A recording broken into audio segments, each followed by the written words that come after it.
If you want your firm to stand out and attract leads who actually want your help, then there's a good chance your niche simply isn't clear enough. And no, small business owners is not a niche.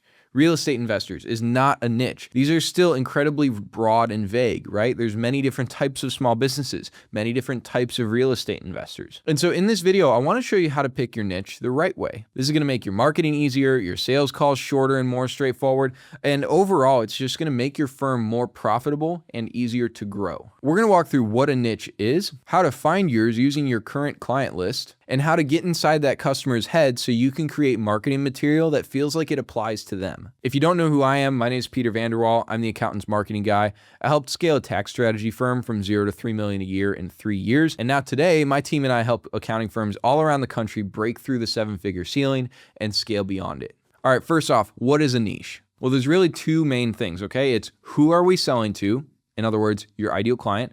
And what are we selling them? In other words, your core offer. So all the time I talk to firm owners and they're like, oh, we have a niche. Our niche is tax. That's not a niche. That's just a service that you provide. Now that helps you to define your niche because it helps you to go, okay, what type of customers actually need this type of service? But it's only a starting point. It's not the whole thing. Same with who are we selling to, right? If you just slap an industry label on your firm, you say, we're the accounting firm for residential moving companies in and around Dayton, Ohio. That's an incredibly specific who we're selling to, but what are you actually selling to them, right? You could be selling tax, you could be selling bookkeeping, you could be selling like a higher level CFO service, you could be selling like business valuations for ones who want to sell and like exit the business, or maybe they're trying to get some sort of loan or funding. There's so many different variables here that we still haven't identified. So if you can define both of these, who are we selling to and what are we selling them, then you can build a very, very predictable marketing and sales machine around this, right? You can obviously, let's say you pick kind of one main core offer that you use to get people in the door. So maybe that's, let's say bookkeeping, right? And then over time, you can upsell, downsell, cross-sell them into other stuff. Maybe that's tax prep, or maybe that's like a higher level, like controller or CFO service, right? But for someone who's not like a red hot referral lead, it's actually very difficult to make that sale, right? And so we want to make sure that we're building a system and building a machine to make it as simple and as straightforward as possible.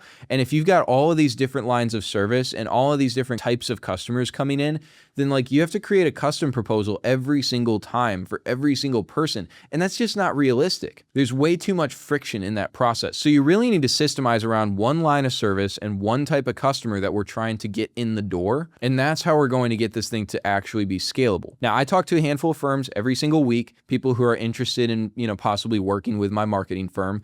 And there's kind of two different situations that they find themselves in, right? Now, situation number one is they have no idea what their niche is. Situation number two is, of course, they have a general idea of what their niche needs to be, but they don't know how to attract people and they don't have the right systems in place. And that's kind of what they're coming to us for help on. Now, you watching are probably in one or the other of those camps. And so there's timestamps below if you want to skip just straight to the section that's most applicable to you. But that's what we're going to be going over in the rest of this video is A, how to figure out who your niche is in the first place, and B, what to do once you already know your niche. So if you have an idea of what your niche is, or maybe you have a couple different ideas kind of floating around and you're trying to decide between, you can go ahead and skip to the timestamp below. But if you need to figure out who your niche is in the first place, then that's what I want to cover next here. If you have no idea what your niche should be, I'm going to walk you through an exercise here that we do with many of our clients to help them decide, right? And so essentially what you're going to do is you're going to go into your CRM or your practice management software, and you're just going to export your entire client list, right? Your entire customer list, everybody you're currently working with, or maybe even past clients you've worked with. And depending on how established your firm is, this might be, maybe you're a CFO firm and you're very boutique and you only work with 10 clients right now. So it's going to be a pretty short list. Maybe you're a tax firm and you've been in business for 20 years and you work with 500 clients every single year. It's going to be pretty extensive, right? So based on that, you can export maybe just a chunk of it. But what we want to do is throw all this onto a Google Sheet. And then we're just going to go through, and our first pass is we're going to be deleting any clients who we know for sure we wouldn't want to work with more people like them, right? And that could be for any reason whatsoever. Any reason whatsoever. In fact, I want to weed out about 75% of these people, okay? So basically the only people that are going to be left on this spreadsheet are like the top 10 or the top 20% of your clients, right?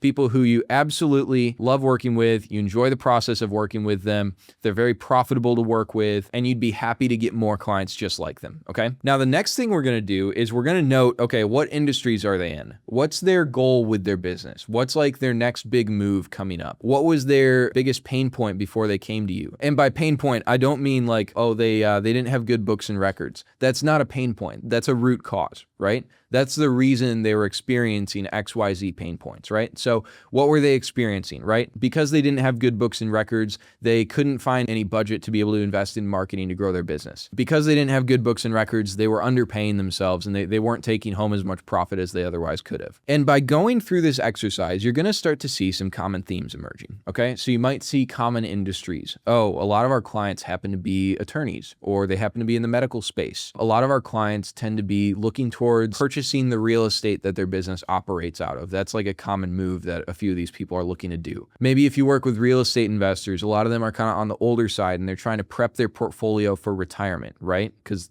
there's different things you need to do as you're growing the portfolio versus when you're ready to retire and kind of live off of it. Now, as you start to do this, you're going to almost be like building this Venn diagram, right? So there's, this industry and this industry and this industry and this industry. There's, a lot of people are looking to do this as their next big move. A lot of people are looking to do this as their next big move. These people are trying to buy out the building that their business runs out of. These people are trying to take home more money so they can build up their personal net worth and their investments. These people are trying to like scale their business really hard and build like this massive empire. And you're going to be able to see those points of overlap. And those points of overlap are your niche. That tells us the type of customer we need to be going after. And that tells us which core service offering that you have is the main one that we need to be selling to them, right? It's very easy to figure out, okay, if somebody's in the position, let's say they're in a position where they're trying to grow their business as large as humanly possible, right? They're trying to scale hard. Well, then the CFO service that you offer is going to be very applicable to that, right? Or even maybe you do tax strategy, right? And you're able to help them save 50 grand on taxes.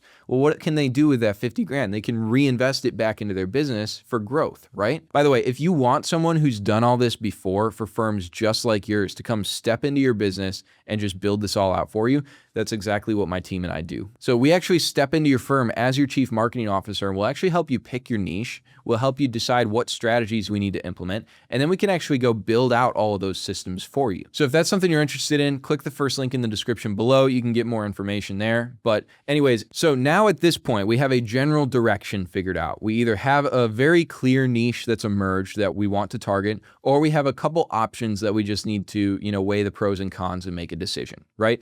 Either way, how do we actually get in front of this type of customer? How do we get more of them? How do we build a system around this, right? Now, the first thing we need to understand here is that the way you're going to get this person attracted to your company, the way you're going to get them inbound and actually paying attention to the marketing material you're putting out is it needs to feel applicable to them. It needs to feel applicable to their situation. And the way that we do that is by understanding what are they thinking about day in and day out, right?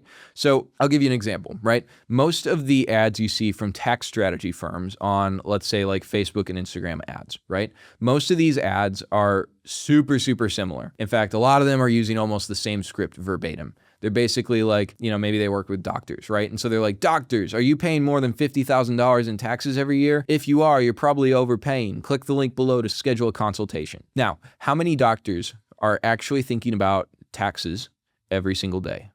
How many doctors are scrolling Facebook and Instagram, and in the back of their mind, the thing they're chewing on, the thing that they're focusing their discretionary energy on is their taxes? I would venture to say that's very few. You might have a little bit more of that during tax season, and there might be some doctors who they got slapped with an absolutely silly tax bill, and it's the first time that's ever happened to them, and they're really thinking about it.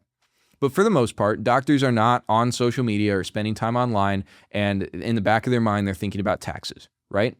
What are they thinking about? Well, they're probably thinking about how do they grow their practice? How can they get to a point where they can bring on another specialist who has the same level of skills they do? How can they hire an office manager, right, to take them out of the admin so they can focus on, just being a doctor? And so we need to speak to those things, right? Forget taxes. They're not thinking about that. Let's speak to, for example, if you work with doctors and they tend to be earlier in their career, let's speak to, this is how self-employed doctors are paying off their med school debt faster. It's by having a tax strategy that allows them to, save an extra $20,000 a year that they can put back on their med school loans. That's obviously not a word-for-word ad script, but like that's the general idea in this ad that you would be putting out there, right? Or maybe you work with doctors who are like more mature in their career, right? They're in their 40s or 50s. They've been practicing for a while. They've got a successful dentist practice, or they've got a successful cardiology clinic, whatever, right? And they're more mature in their career. They're thinking along the lines of like growing their practice and kind of like getting themselves out of the day-to-day. So it kind of runs without them, right?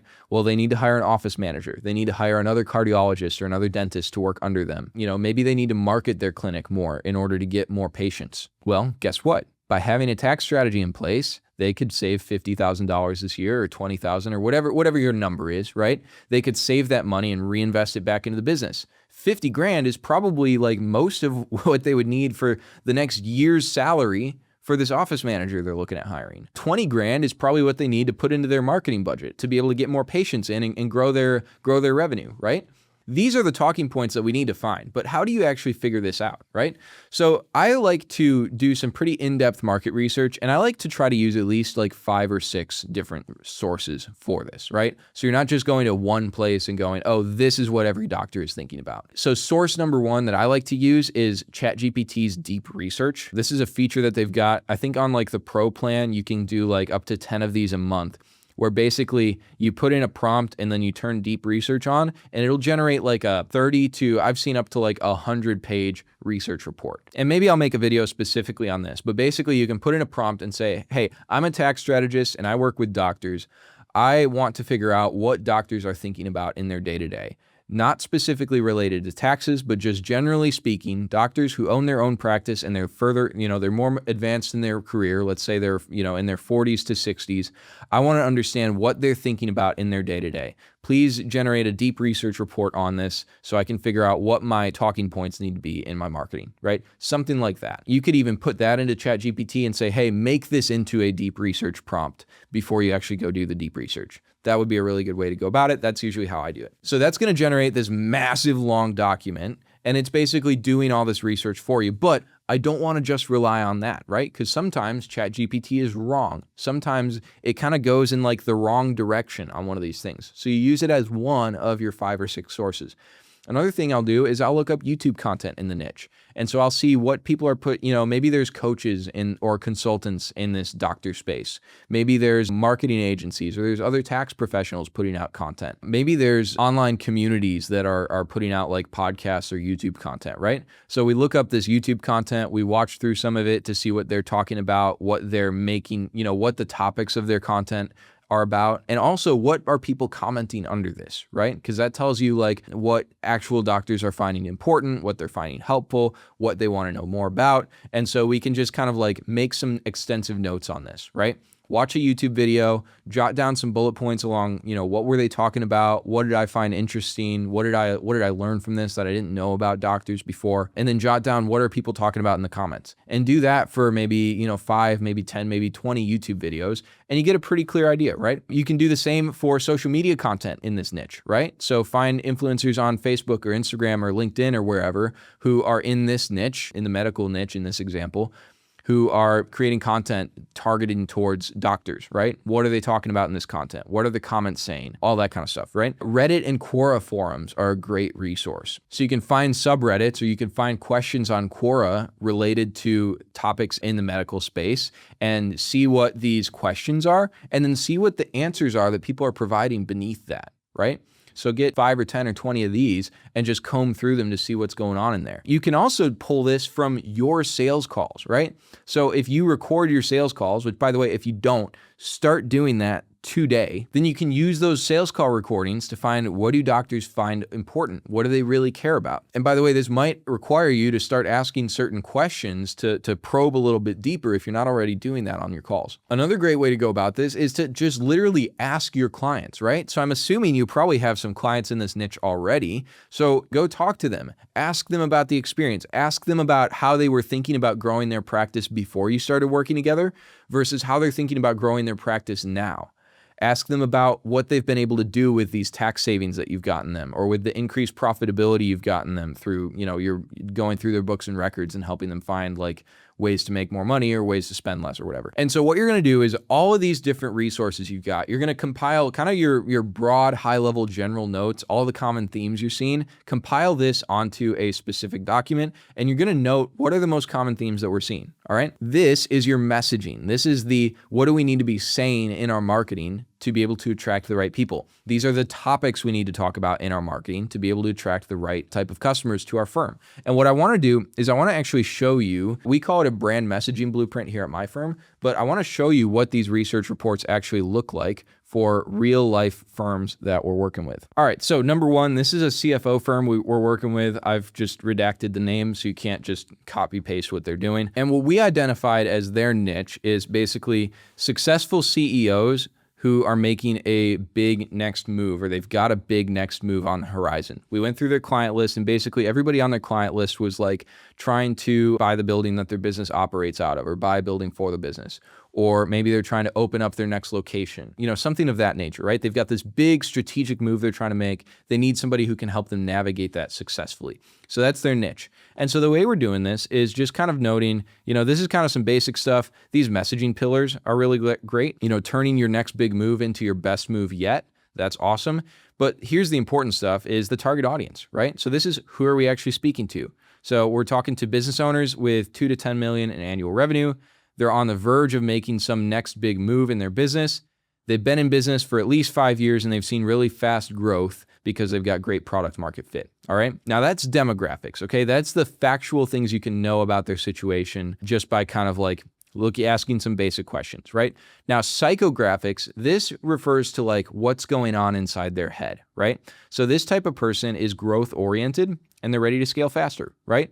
They're looking for a lot of clarity and strategy to make sure that their financial performance is actually aligned with their goals. And the things that motivate them are, maximizing profitability and being able to scale their business confidently, okay? Now, we noted down here some pain points they're feeling and some of the symptoms of those pain points and kind of how this company addresses that. So that's really big here. We noted down some of these big business moves that they might be having. So it could be expanding to new locations. It could be creating some sort of strategic partnership or like reorganizing a business partnership they're in.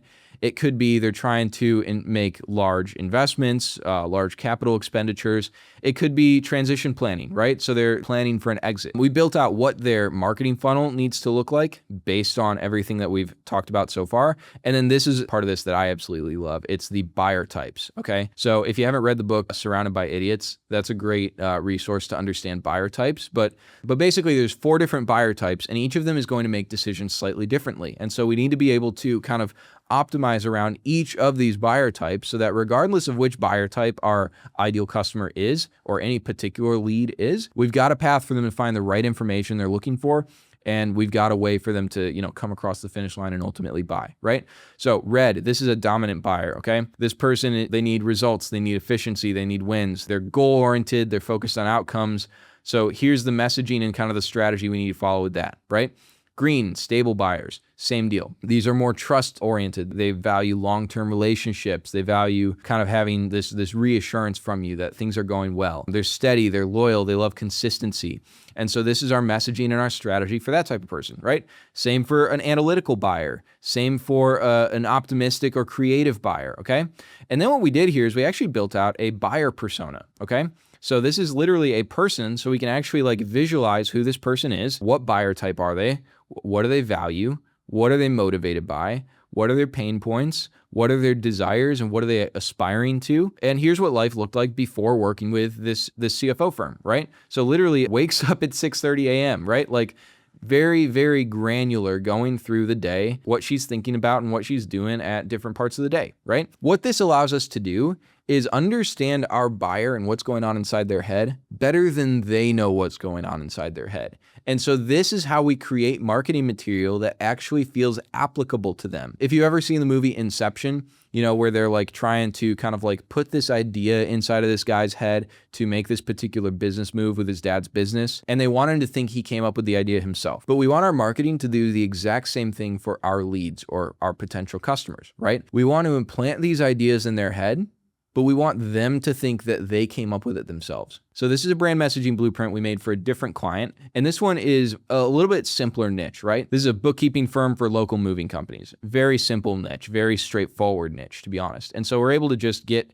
through this kind of same framework here, but for a local moving company owner, right? So we're talking about, you know, kind of who is this local moving company owner? Where are they at in their business journey? What buyer type do they tend to be? So in this case, they tend to be a red buyer or a green buyer. What are their pain points? What do they desire instead, or what do they aspire to? What are the key messaging points that we need to use in this marketing? And then, you know, same kind of this, you know, customer profile, and what does a day in the life look like for this person, right? So at this point, you've got your niche. You know what you need to be saying in your marketing to be able to attract this type of person.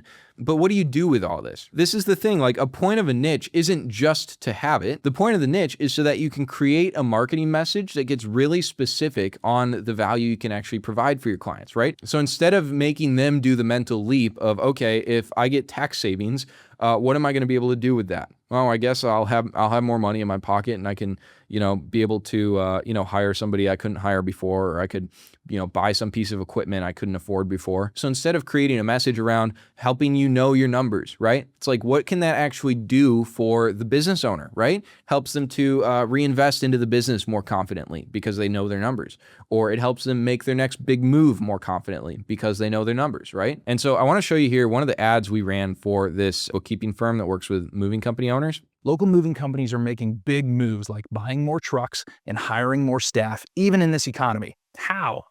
Well, the owner knows their numbers. Okay, that right there, that's how we use this messaging, right? So here's the thing you want. You want to buy more trucks, or you want to hire more staff. And the way you're going to do that is by knowing your numbers, which is what I'll help you do. And so this is how we're getting their attention with the thing they're already thinking about every single day, and then showing them the path to get there. And for this particular accounting firm owner, this works like incredibly well for him. In the first 3 weeks running his ads, he closed 16 new clients, which at his price point is about $8,000 a month in recurring revenue. And then most of those clients signed up for his tax service as well on the back end. And so he made about an extra $130,000 over the next 12 months just from those essentially 3 weeks of running ads and getting leads. So now that you know your niche, and now that you know the message you need to put out there in your marketing material to get in front of this niche, you can run ads. You can create a social strategy. You can go to events and sponsor events or speak at events, and you know what to say to get this type of person actually interested in what it is that you do. Hey, if you like this video, you're definitely going to like this one. I'll see you over there.